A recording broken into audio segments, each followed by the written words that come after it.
All right, now I'm going to be going over how to add paths. So far we have basically two fully created ad groups here. And you just have to follow the same process to make the rest. But here we're going to make the paths. So for the paths, you want this to have more keywords and then your call to action. In this specific case, our call to action is request info. So that's fine if we just have that here, equal len.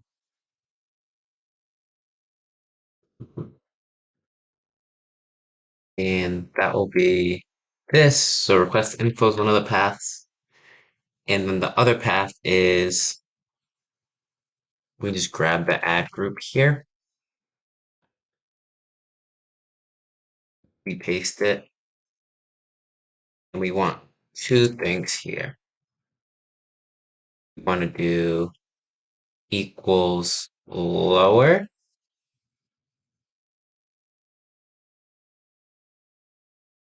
Just make sure this is lowercase. Just like paste these values in here. And we also want to see what the length is, because some of these already look too long. Oops. Colon.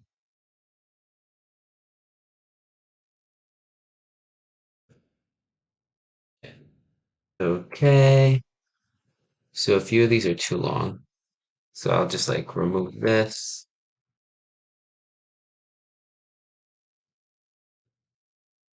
So anything that's just too long, and just like clip it and just go through this process of just like clipping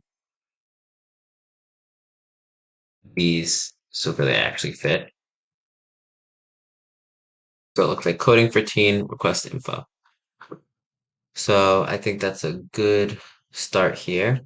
Maybe an even easier way to do this I could try is um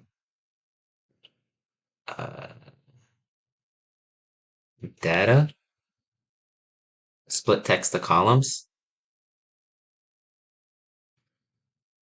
Um, yeah, that wouldn't work on spreadsheets like this. But yeah, just go through and make sure it's under 15 characters here. And then we can move on to the next step, which is extended text ads.